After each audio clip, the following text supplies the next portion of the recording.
तात्या, पप्पा, काय झालं? बाहेर लोक बघा ना काय बोलताय. नानाच्या पिकाचा नाश केलाय कोणीतरी. काय? बघा ना. चल.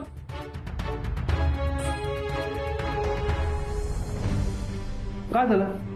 काय सांगत होता तुम्ही? तो सखा काय सांगत आलाय? हा आप्पा, तुमच्या नानाने शेतात प्रयोग करायला ठेवलं होतं ना, ते काहीतरी हायब्रिड बीज लावली होती, ते रात्री कोणीतरी सगळं नाश करून टाकलंय त्या.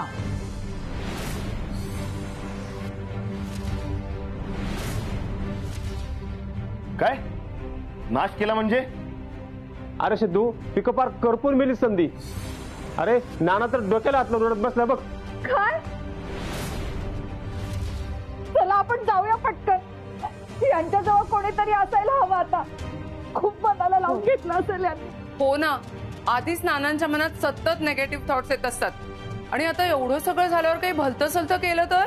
मॉम,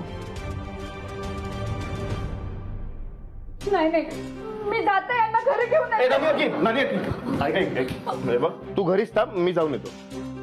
नाही सिद्धू, मी पण येते तुझ्यासोबत. ऐक ना, मी नाना काकाला व्यवस्थित घेऊन येतो. तू अजिबात काही काळजी करू नकोस. हा सेठ, मी पण येते. सिद्धू, तुम्ही बोलण्यात आता वेळ नका वाया घालवू. तुम्ही मळ्यात पोहोचा, मी बापू काकाला घेऊन येतो तिथे. हा चला, काळजी करू नको. पिकं करपली. कोणी केलं असेल रत्नाक्का. हे ठीक असतील ना? गप ग नाने, गप बस. हा, आणि ज्याने कुणी केलं असेल ना, त्यांना आपण देशमुख शोधून काढू आणि चांगली अद्दल घडवू. आणि हे बघ, सिद्धू अदिती गेलेत ना आता आणायला, बापू आप्पा पण जातील. येईल नाना परत. चल तू आत. चल चल चल चल चल.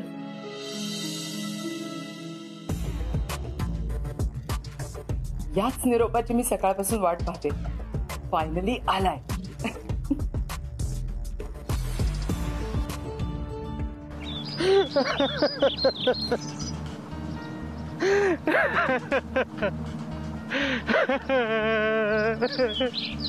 अख्ख्या पिकाची नासधूस झाली म्हणजे काय? किती नुकसान झालं असं? मुद्दाम कोणीतरी केलंय हे. नानाचं चांगलं पावलं नाही कुणाला.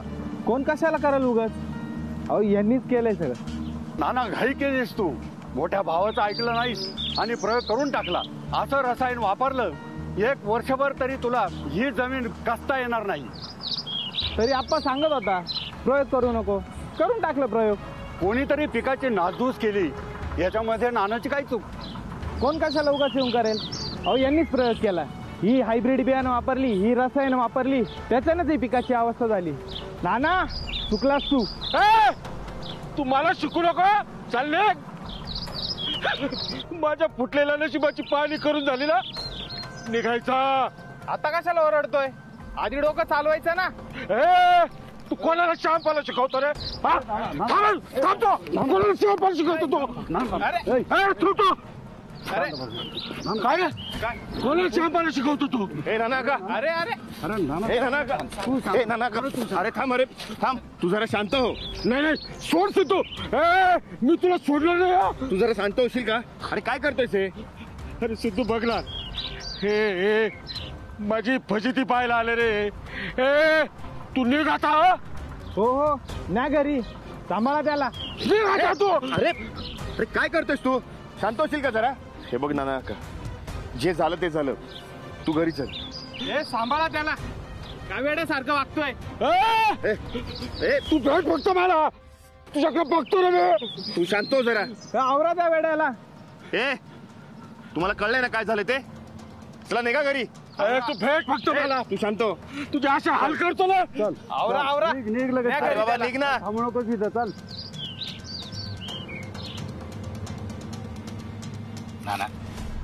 नाना, अरे कशाला टेन्शन घेतोय?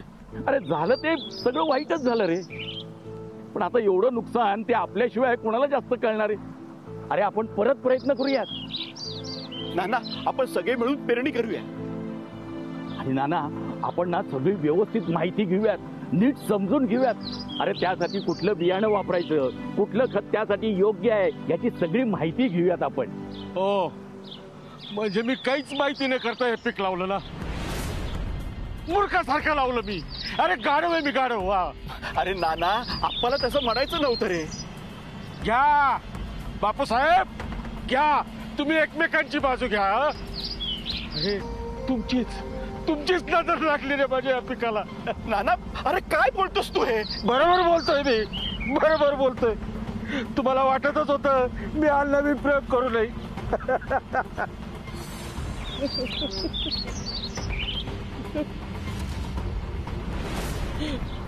विरोधात होता ना तुम्ही माझ्या.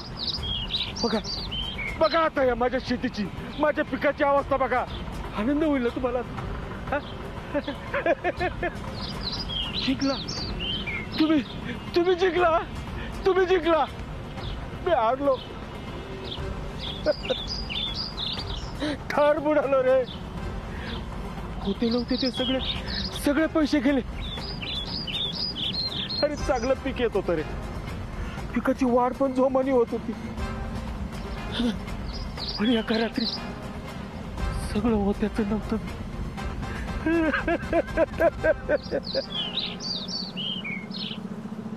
नाना काका, ऐका ना, आम्हाला कळतंय तुम्हाला त्रास होतोय, वाईट वाटतंय, आम्हाला सुद्धा वाटतंय. पण जे काही बोलायचं ते आपण घरी जाऊन बोलूया का? इथे नको. आता व्हायचे ते होऊन गेले. आता इथे रडत बसण्यात काही अर्थ आहे का? नाही, मला कोणाशीच काही बोलायचं नाही. माझी जगायचीच इच्छा राहिली नाही. नाना काका, हो काय बोलताय तुम्ही? नाही, मला कोणाशीच बोलायचं नाही. मला एकटं सोडा मला. नाना काका हो ऐका ना. ऐक ना नाना, का थांब ना. नाना घरी जाऊ चल. नाना नाना काका थांबा प्लीज. थांबा, माझ्या मागे येऊ नका, नाहीतर मी माझ्या जीवाचं काय बरं वाईट करून घेईल सांगतात नाही. अहो नका येऊ माझ्या माग, एकटं सोडा मला. नाना अरे ऐक, अरे फारच मनावर घेतलंय याने. त्याच्या मागे गेलो ना तर आणखी चिडेल तो. मग काय करायचं? अरे त्याला घरी घेऊन तर जावं लागेल. सिद्धू तू त्याच्या मागे जा. हा, त्याच्यावर पूर्ण लक्ष ठेव. त्याला इकडे तिकडे जाऊ देऊ नको. हा, आणि त्याला घरी घेऊन ये रे. हो अप्पा, जा. कोणाचंच ऐकत नाहीये, पण याला घरी तर घेऊन जावं लागणार ना. बापू काका, अप्पा, नाना काका आता कोणाचंच ऐकत नाही. पण एक अशी व्यक्ती आहे ज्या व्यक्तीने नाना काकांना घरी या असा आग्रह केला, तर तो आग्रह नाना काका टाळू नाही शकत.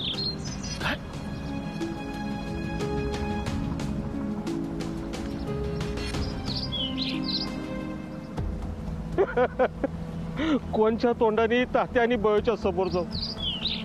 त्यांच्या समोर त्यांना न विचारता मी तिजोरीतून पैसे घेतले, माती झाली.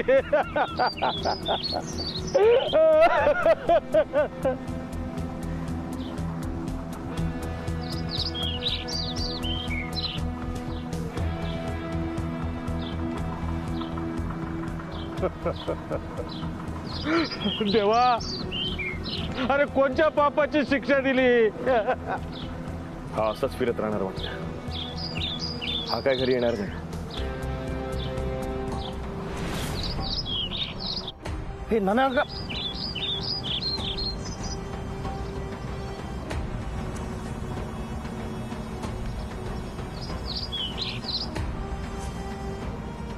याला काही करून घरी न्यायला हवं. किती कष्ट करत होते हे. पहिल्यांदा असं पीक घेत होते. पीक चांगलं यावं, तात्याबाईंनी यांचं कौतुक करावं म्हणून मळ्यात राबत होते. आणि हे काय होऊन बसलं? नाही तात्या, आता शांत बसून चालणार नाही. मग काय करणार आहोत आपण? आपल्याला तर माहिती सुद्धा नाहीये हे सगळं कोणी केलंय. आणि ते तुम्हाला कळणारही नाही. अरे पोलिसात जाऊ, तक्रार करू, शोधून काढा म्हणावं ज्यांनी केलंय त्यांनी. हे तात्या सापडले ना एकदा, अशी मिरचीची धुरी देऊ ना, नाही चांगलं झालेलं बघवत नाहीये देशमुखांचं. हे पोलिसांना सांगायची काय गरज आहे? काय चोरी झालीये का? नो, पोलिसांकडे जाऊ नका. आय मीन आपल्याला आधी जाणून घ्यायला पाहिजे ना की हे कुणी मुद्दामून केलंय की नॅचरली झालंय. हे बघा, एका दिवसात पिकाचं नुकसान झालंय, पाऊसही आलेला नाहीये, म्हणजेच हे कोणीतरी केलंय. अहो पण कोणी? आणि हे पोलिसांना कसं कळणार? मळ्यामध्ये सीसीटीव्ही कॅमेराज बसवलेले आहेत का? मग कंप्लेंट करून काय फायदा आहे? त्यापेक्षा नानांनी या सगळ्याचा किती धसका घेतलाय, त्यांना सांभाळायला हवं ना आपण. हे ठीक असतील ना? अजून कसे नाही आलेत घरी? नानी काकी,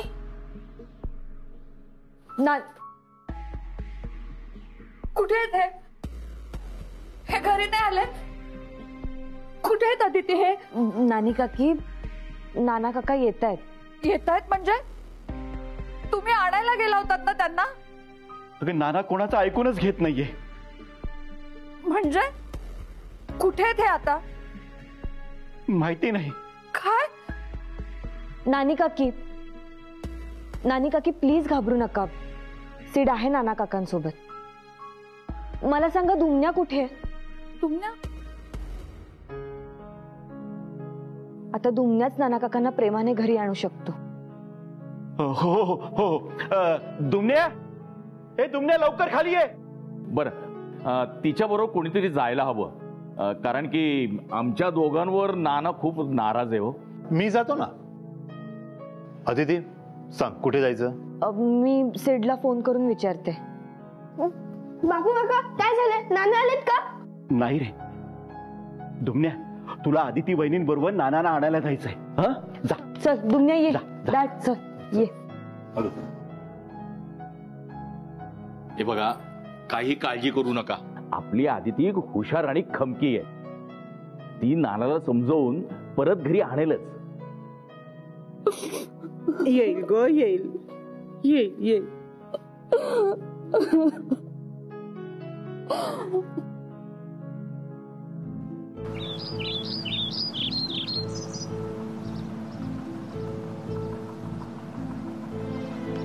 आता फिरून फिरून माझ्याकडेच चाललाय.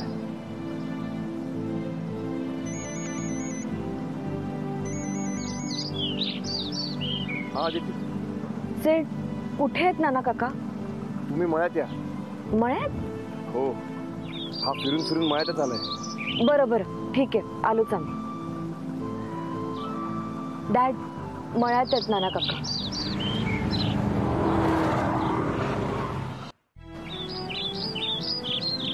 काय करू? घरी जायची सुद्धा इच्छा होत नाहीये.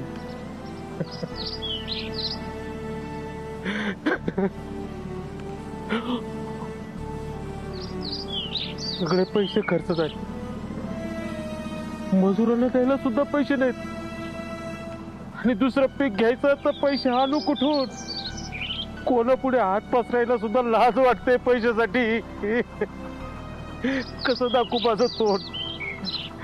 चूक झाली, खूप मोठी चूक झाली. माग पडला हा प्रयोग, माग पडला.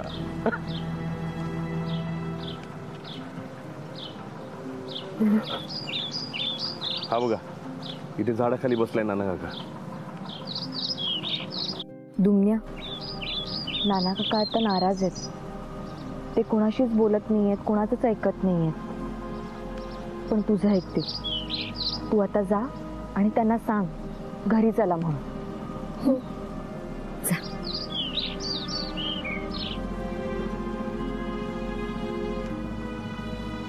नाना, नाना, चला ना घरी, चला ना. अरे पण तू इथं म्हणत. नाना, मी तुम्हाला न्यायला आलोय. चला घरी, चला.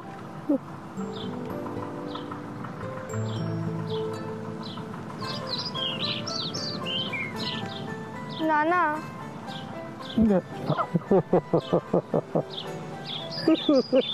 नाना, रडू नका हो तुम्ही. चला लवकर घरी, नाहीतर मी पण इथंच बसून राहील. काही खाणार नाही, उपाशी राहील.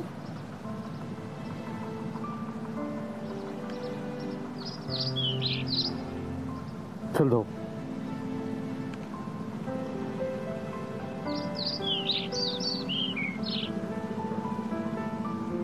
चला जाऊयात घरी.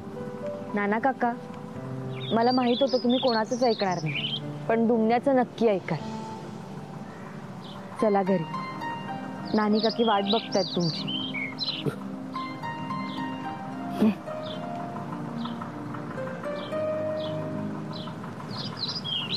ना कसं आहे ना, प्रत्येक बिझनेसमध्ये अप अँड डाऊन सुरू असतंच. पण इथे मी असताना तुमच्या डोळ्यामध्ये पाणी आणि तुम्ही रडत बसलेलं हे मला नाही आवडणार. मी बिझनेसच्या फक्त आयडियाज देत नाही, अनफॉर्च्युनेटली त्याच्यात जर लॉस झाला ना तर मी मदतीचा हात देखील पुढे करत असतो. तुम्ही काळजी करू नका, मी आहे ना. नाना, तुमचा सगळा लॉस आपण एका झटक्यात भरून काढू. काळजी करू नका, मी आहे. खरंच आदिती, थँक्यू. म्हणजे नाना काकाला परत घरी कसं बोलू हेच मला कळत नव्हतं. थँक्स, खरंच थँक्स. परिस्थिती कितीही गंभीर असली तरी त्यातून युक्ती लावून मार्ग कसा काढायचा हे तुला कसं काय जमतं ग? सेड, मी माझ्या माणसांसाठी काहीही करू शकते. मग त्यासाठी कशाशीही आणि कोणाशीही लढावं लागलं तरी चालेल.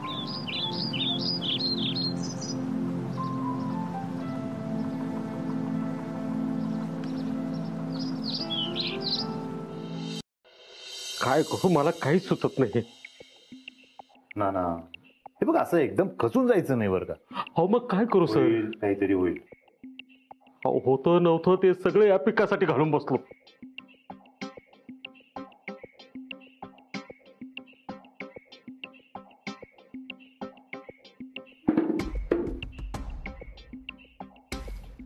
ना मी तुम्हाला एक सुचवू का?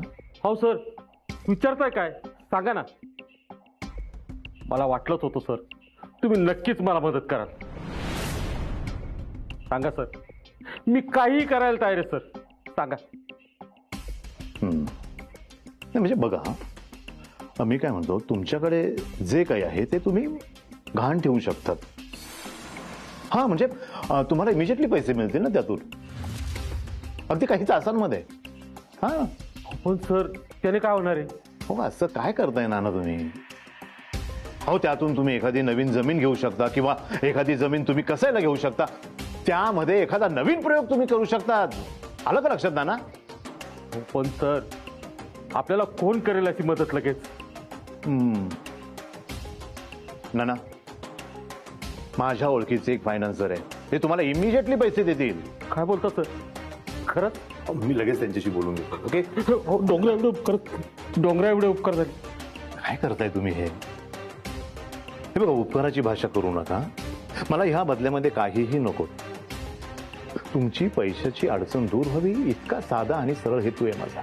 सर मला काय काय ठेवता येईल? त्यासाठी तुम्हाला फक्त जमीन ठेवून काम होणार नाहीये. मग त्यासाठी तुम्हाला तुमचा ह्या घरामध्ये जो हिस्सा आहे म्हणजे तो गहाण ठेवावा लागेल. नाना, काय झालं नाना? काय नाही सर, ठीक आहे. तुम्ही कागदपत्र तयार ठेवा. मी माझ्या नावावर जे जे आहे ते सगळं आणतो. घराचीही कागदपत्र आणतो. That's great, great. मी ताबडतोब बोलतो त्यांच्याशी. ओके सर, खूप उपकार झाले सर. नाना, काय चाललंय तुमचं हे? हात कशासाठी जोडताय तुम्ही? हा, आणि हे जे काही मी करतोय ना ते केवळ आपल्या माणसांसाठीच, बाकी काही नाही. सर खरंच खूप मोठं मन आहे हो तुमचं. ते काय नाना? येतो मी सर. अरे नाना,